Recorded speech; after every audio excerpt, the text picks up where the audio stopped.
সকলের জন্য আমার পরম পিতার চরণে আন্তরিক মঙ্গল কামনা। সবাই ভালো থাকুক, সবাই পরিবার পরিজন, আয় রোজগার সমস্ত নিয়ে তারা ভালো থাকুক, এই প্রার্থনা। আমি দেশের 2 জায়গা থেকে ঘুরে এলাম, আসাম, উড়িষ্যা, সব মিলিয়ে প্রায় 1 মাসের মতন, 1 মাসের অধিক এই যাত্রার মধ্যে বহু মানুষের সাথে দেখা, অনেক মানুষ, অনেক জায়গা, তারা তাদের মতন করে ঠাকুরের কাজ করছেন। চারিদিকেই এরকম করে কাজ উঠছে। কাজের প্রভাবে বহু মানুষের সাথে বহু দেখা হলো। অনেক পুরনো মানুষ যাদের বৃদ্ধ হয়ে গেছেন, বার্ধক্য ধরেছে, তারাও তাদের মতন চেষ্টা করে চলেছেন সর্বত্র, সব জায়গায়। এমন কোনো জায়গা নেই যেখানে চেষ্টা নেই। চেষ্টা রহিত জায়গা আমার চোখে পড়েনি। যেখানে হয়তো আমি যেরকম চেয়েছি হয়নি, কিন্তু সেখানেও কি চেষ্টা হয়নি? সেখানেও চেষ্টা করেছে সবাই। চেষ্টা সর্বত্র আছে। চেষ্টা আছে বলেই আমরা ঠাকুরকে নিয়ে আনন্দে থাকার চেষ্টা করে চলেছি। সবাই তাই চাই, আমরা ঠাকুরকে নিয়ে আনন্দ করেছি। কোথাও হয়তো আমার যাওয়া সম্ভব হয়নি, কোনো জায়গা এরকম থেকে গেছে যে যাওয়া যায়নি। কেননা একটা মানুষ কত জায়গায় ঘুরলেও মাস পার হয়ে যাবে, তাও দেশ ঘোরা যাবে না। এত জায়গায় ঠাকুরের কাজ চলছে, এত সর্বব্যাপী এরকম কর্মকাণ্ড। আগেও হয়েছে, দীক্ষার প্লাবন যখন উঠেছে, এখনো হচ্ছে। এই দেখে এলাম চারিদিকে। আরেকটা কথা, যে এই যে এই দেখাটা কিন্তু আজ থেকে শুরু হয়নি। ঠাকুর যখন ছিলেন একা, সেই একা মানুষ, আর চারিদিকে আমরা সব বিপরীতে, তার দিকে তাকাইনি। জানি না তিনি কি বলতে চাচ্ছেন আমাদের জন্য, ওনার কি কথা সেটাই আমরা বুঝতে চাইনি। আমরা সবাই তার বিপরীতে দাঁড়িয়েছিলাম। একে একে একে একে অগণিত মানুষ তার ধরা পড়েছে, অগণিত মানুষ। আমরা টাকা পয়সা, যশ ঐশ্বর্য ইত্যাদিতে বিভোর থাকা মানুষ।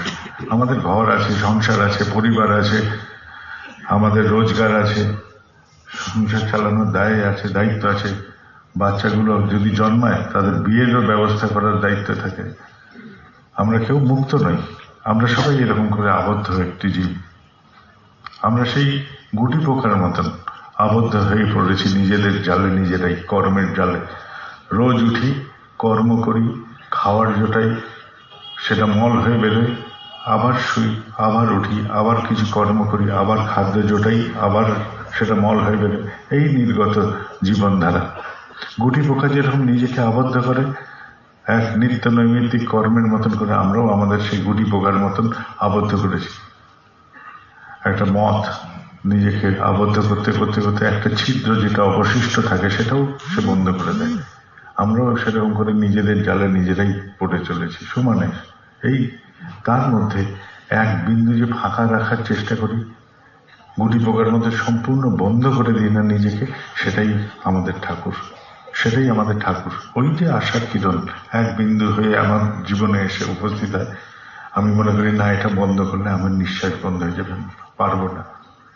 জানিয়ে আমরা থাকি, যা নিয়ে থাকি, উপার্জন, পরিবার, কর্ম, সবকিছু একদিন করে চলে যায়, একদিন করে যে পরিবার, যে সংসার নিয়ে আমরা থাকি, যদি সেই পরিবারের কারোর কিছু হয়, আমরা হতাশায় ভুগি, আমাদের বুক ভেঙে যায়, ছাতি ফেটে যায়। আমার জন্ম দেওয়া সন্তান আমার সামনে যখন মারা গেল, তখন আমার বুক ফেটে যেতে পারে, কিন্তু তাও আমি বেঁচে থাকি কি নিয়ে?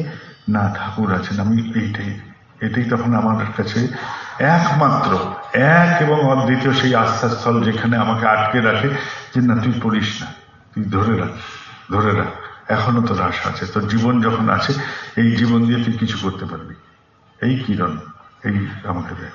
যে ধন সম্পত্তি আমি রোজগার করলাম, সারা জীবন ধরে পরিশ্রম করলাম, যা নিয়ে বিদ্যা উপার্জন হলো, আমার জ্ঞান বিদ্যা, দিনের শেষে দেখা যায় কখনো কোনো জায়গায় সেই জায়গাগুলো আমাকে পূরণ করে দিতে পারে না। এই হতাশার মুহূর্তগুলোতে তখন কিন্তু ঠাকুরই থাকেন একদম অদ্বিতীয়।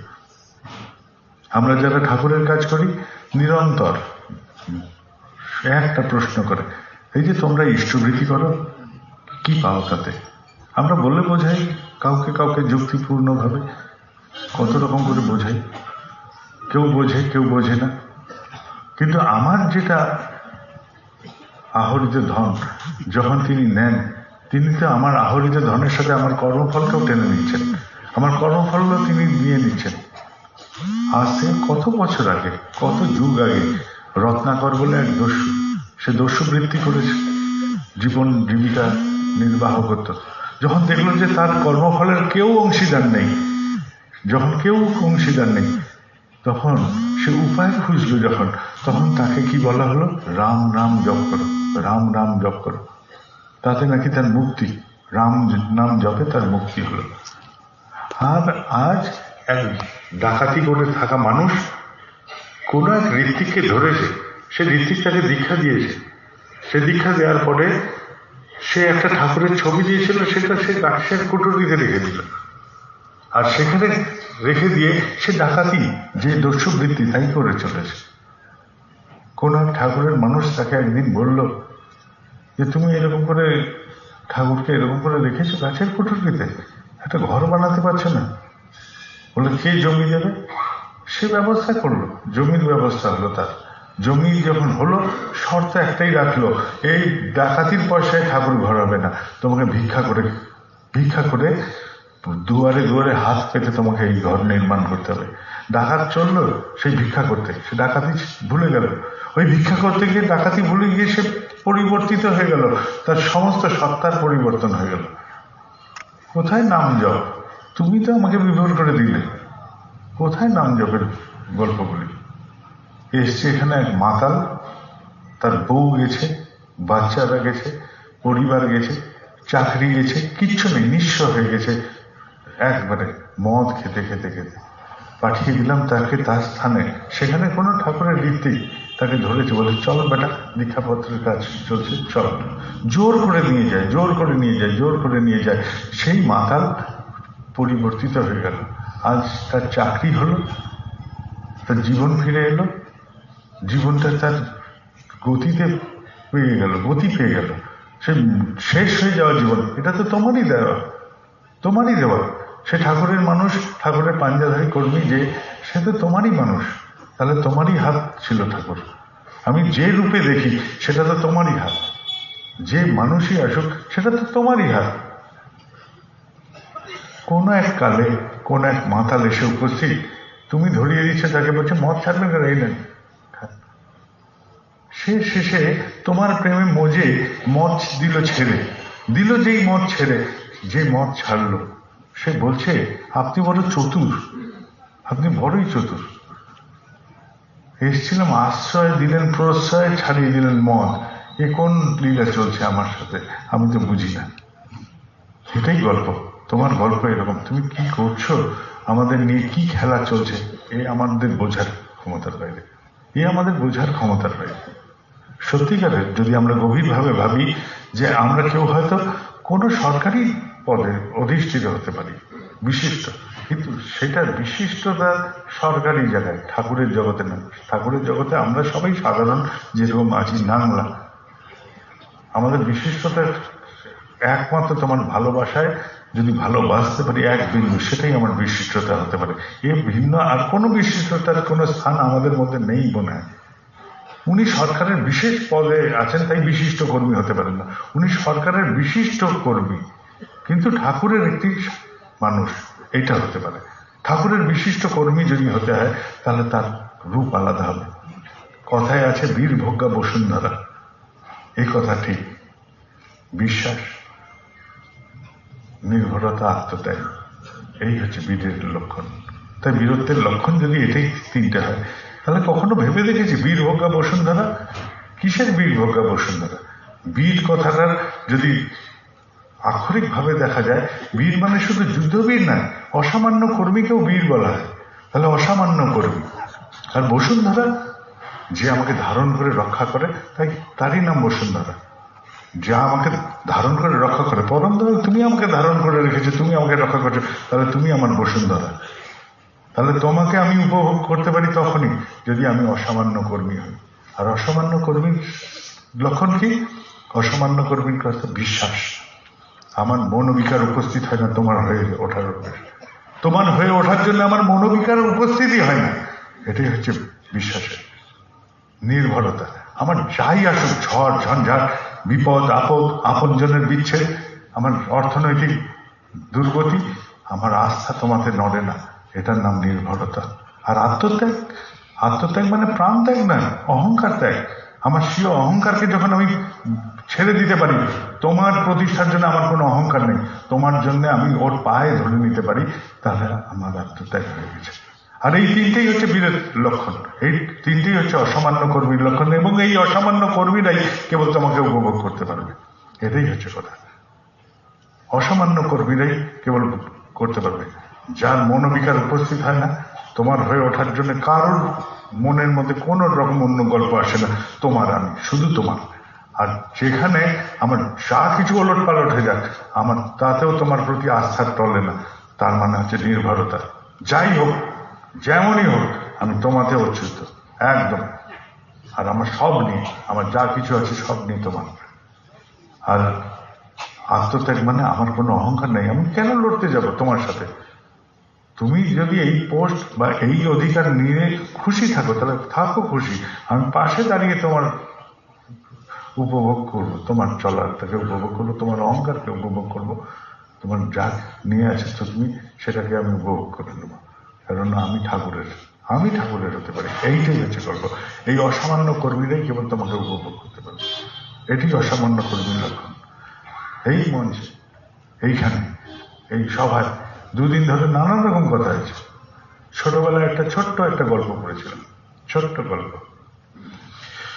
এক সিংহের বাচ্চা হারিয়ে গেছে, জঙ্গলের মধ্যে হারিয়ে গিয়ে ভেড়ার পালের মধ্যে গিয়ে পড়েছে। ভেড়ার পালের মধ্যে সে মানুষ হয়েছে। ভেড়ার পালের মধ্যে মানুষ হয়ে সে ভেড়ার মতন ঘাস খায়, ভেড়ার সাথেই ঘুরে বেড়ায়। আসল সিংহ কোনো সময় ক্ষুধার্ত হয়ে ভেড়ার পালকে দিল আক্রমণ করে। আক্রমণ করতে গিয়ে দেখে যে ভেড়ার পাল দৌড়াচ্ছে পাই পাই করে, তার সাথে একটা সিংহের বাচ্চা, সেও দৌড়াচ্ছে পাই পাই করে। সিংহ তখন ভেড়ার পালকে ছেড়ে ওই সিংহটাকে ধরলো গিয়ে।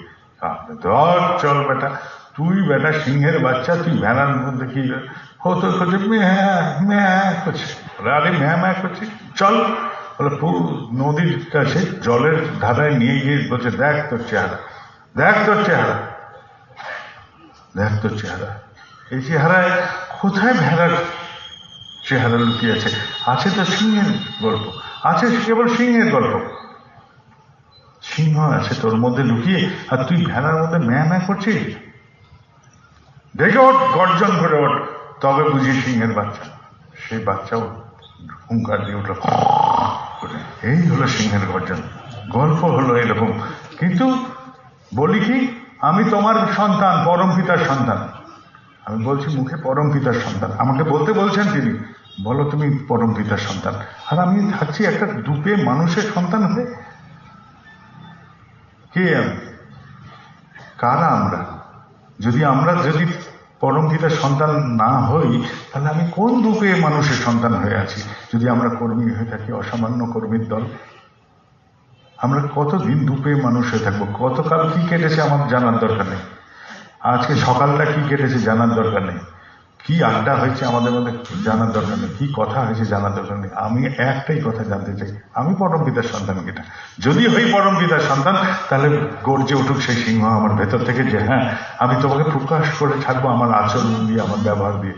কি করেছি আমার জানার দরকার নেই। আমার অতীত, আমার সকালটা আমার অতীত, আমার এই মুহূর্তের আগের মুহূর্ত অব্দি অতীত। কিন্তু এই মুহূর্তটা কি বলে, অন্তর কি বলে, যে আমি পরম পিতার যদি সন্তান হই, তাহলে তোমার মতন কেন হব না?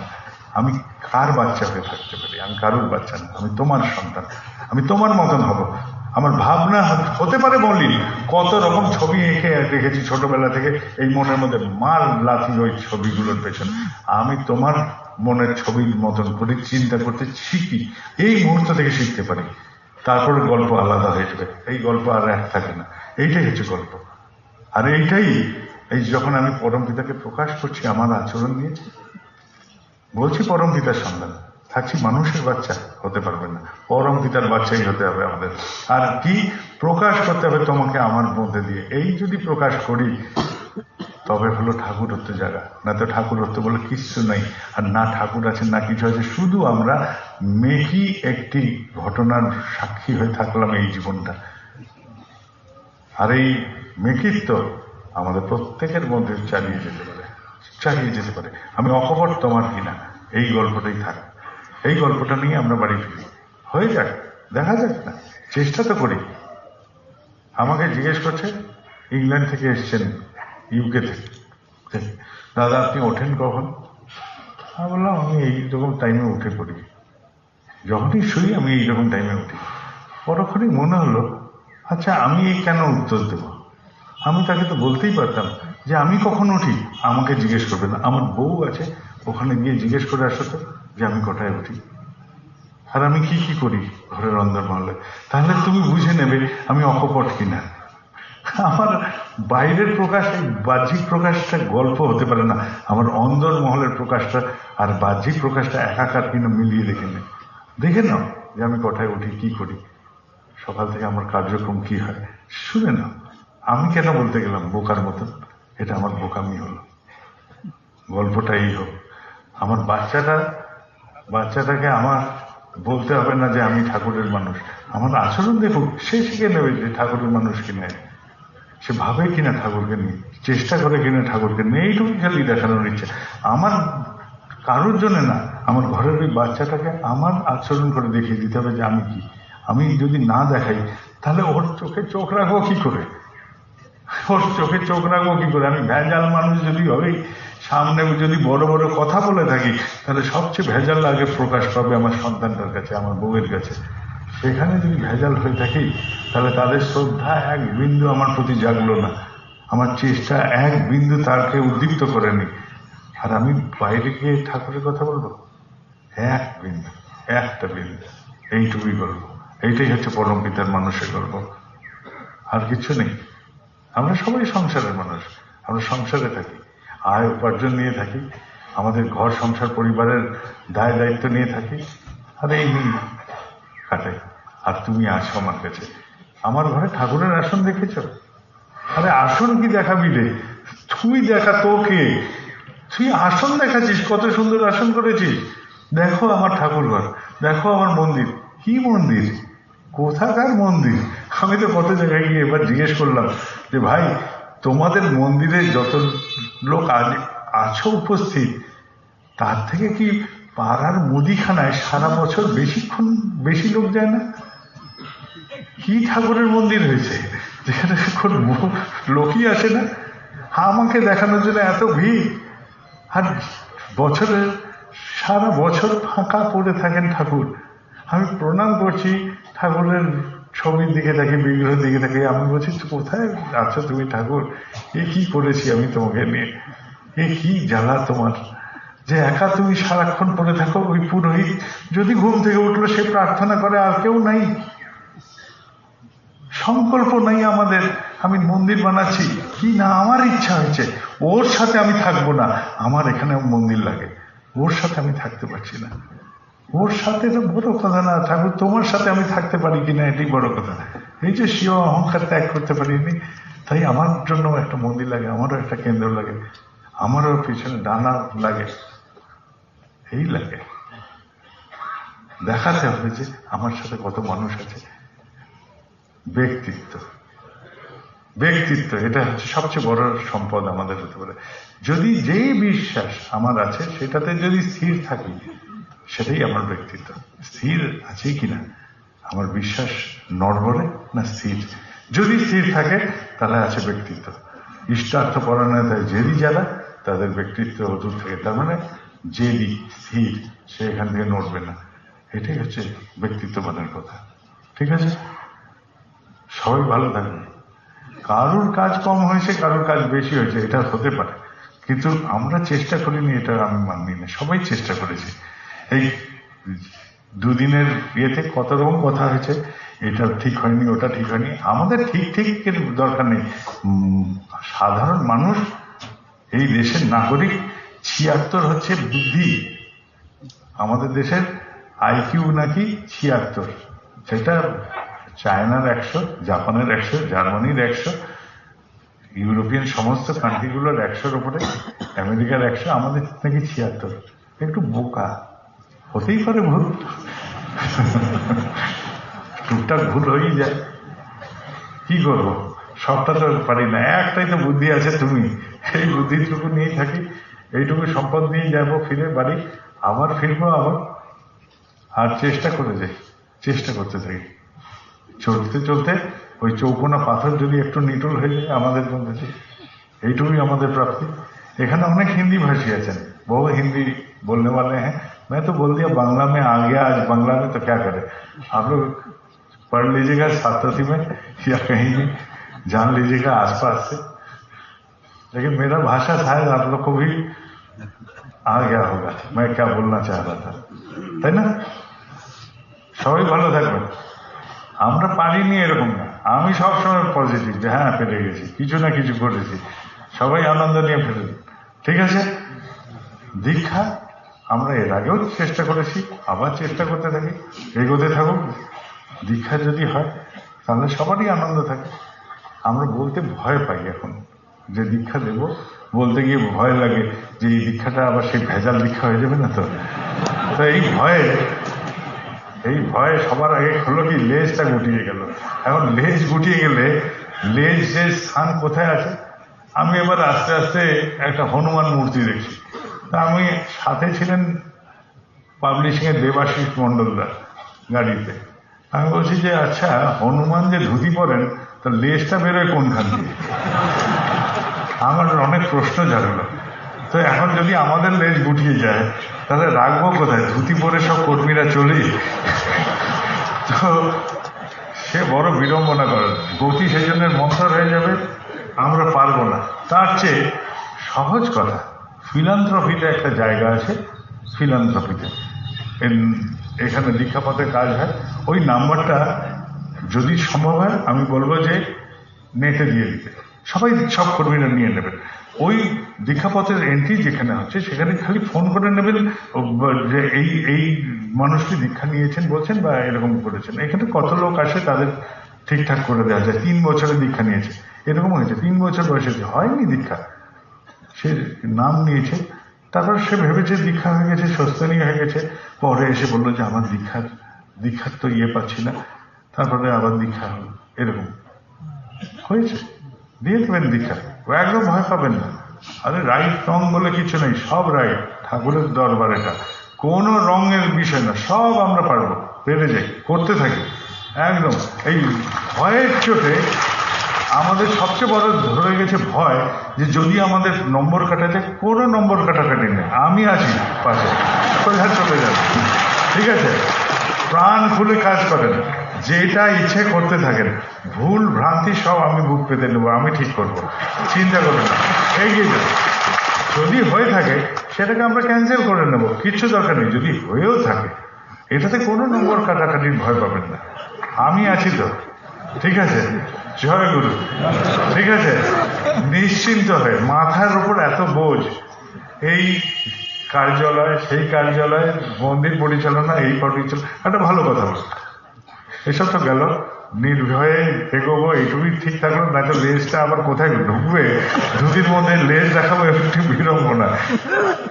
ভালো কথাটা হচ্ছে, একটা জায়গায় সব আসে, কেন্দ্র মন্দিরে আসে, আমি বলি যে দেখুন, নানা রকম উদ্ভাবন করে করে চলতে হয়। মন্দির কেন্দ্র পরিচালনার সময় উদ্ভাবন বুদ্ধি রাখতে হয়। তো একজনে আমি বললাম যে আচ্ছা, আপনাদের সবটা কর্মীদেরই পরিচালনায় থাকতে হয় কেন পাঞ্জাধারীদের?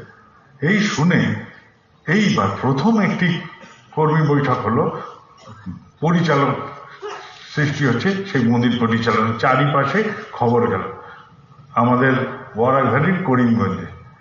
সেখানে সমস্ত উপযোজক কেন্দ্রের ভিত্তিতে ঠিক করা হলো কে কে ভালো মানুষ আছে, সবাইকে নিয়ে একটা মিটিং বসলো, কেউ পাঞ্জাধারী থাকবে, এবং পরিচালনার সময় 3টে ব্যক্তিকে নির্বাচন করতে হবে, যার মধ্যে অচ্যুতভাবে ইষ্টনিষ্ঠা একদম, সে টাকা ছবে না।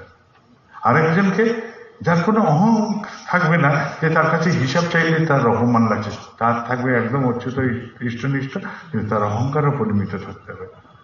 আর তৃতীয় জন যিনি হিসাব নিয়ে যাবেন, সেই বৈঠকে, যেখানে এই মন্দির পরিচালনার বৈঠক হচ্ছে, সেখানে অনেকগুলো পাঞ্জাবি কর্মীরা উপস্থিত, তারা বসে আছেন। আর কাকে নিমন্ত্রণ করছেন? শহরের গণ্যমান্য অদীক্ষিত মানুষরা আছে, তারা বসে দেখছে। এবং সেই বসার মধ্যে নির্বাচিত হলো যে ইনি পরিচালনা করবেন, ইনি অর্থ ব্যবস্থাগুলো দেখবেন, আর ইনি হিসাব নিয়ে আসবেন। আর একটা পাঞ্জাধারী কর্মীও ওই কমিটির মধ্যে থাকলেন না। এই দেখে শহরের যারা বিশিষ্টজন, তারা বলছে আপনারা এরকম করে ঠাকুরের কাজ করেন, আপনারা এরকম, মানে শ্রদ্ধায় তাদের মাথার নিচু হয়ে আসছে, নমন এসে যাচ্ছে।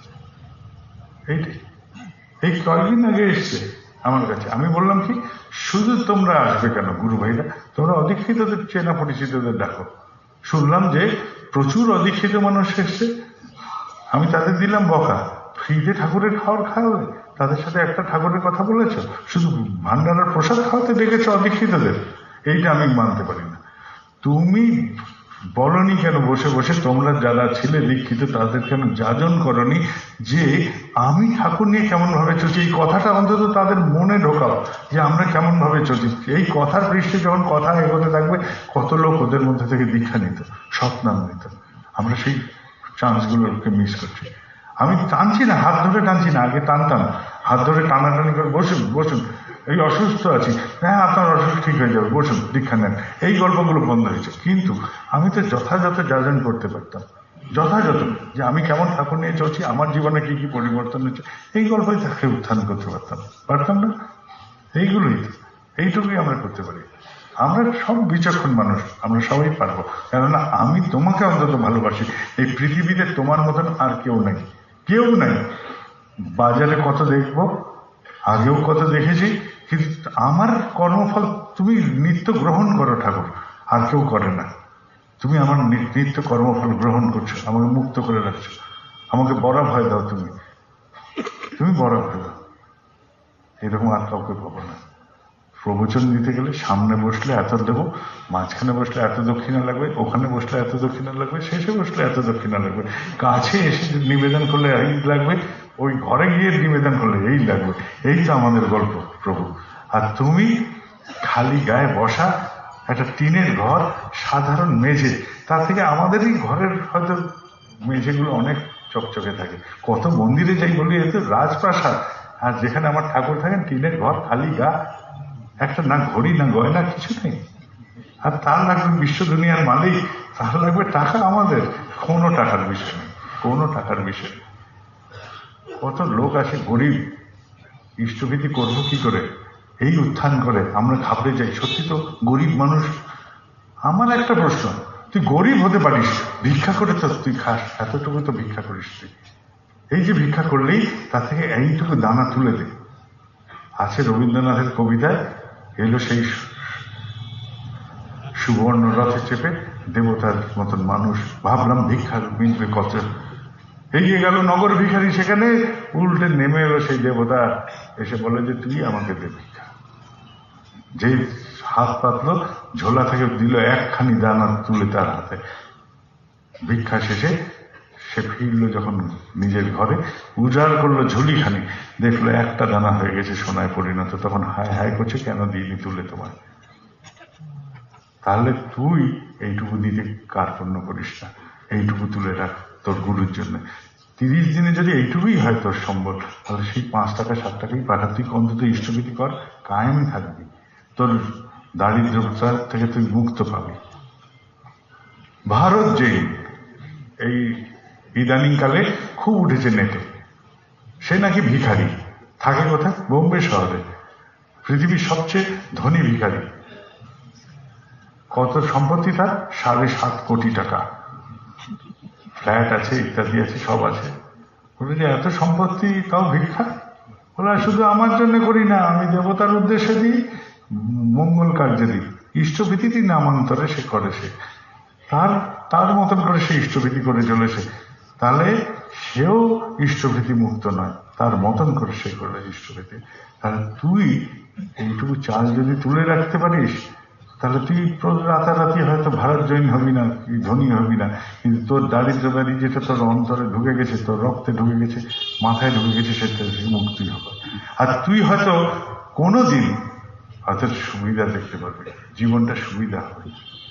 এই সামনেই বসে আছেন আমাদের জীবনদা, একটা কাপড়ের মেলার টানা বিধবাদের ভরা, সেই কলোনির মধ্যে থাকে পা কাটা একটি ছেলে, বড়দার সাথে দেখা ওখানে, তারপরে তো তার প্রেমের জালে পড়লো আটকে, আর যেতে পারলো না, আটকে গেল ঠাকুরের কাছে।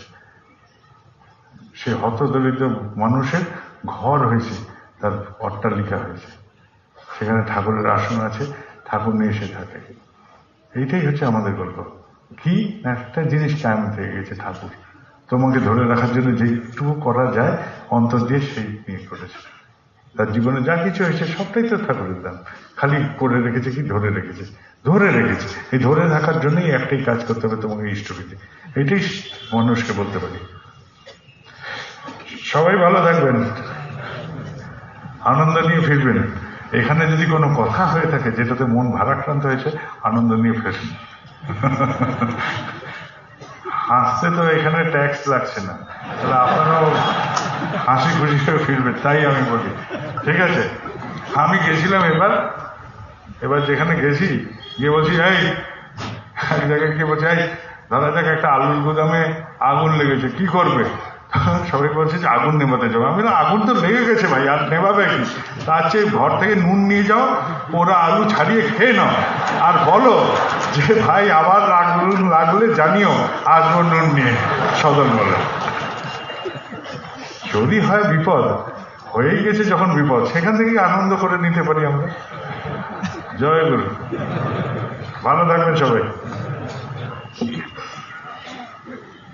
আর যারা যারা বাড়ি ফিরতে চান সাবধানে ফিরবেন, যাদের অনেকের ফেরা আছে আজকে, সবাই ফিরবেন সাবধানে। জয় গুরু, ধরে দিয়ে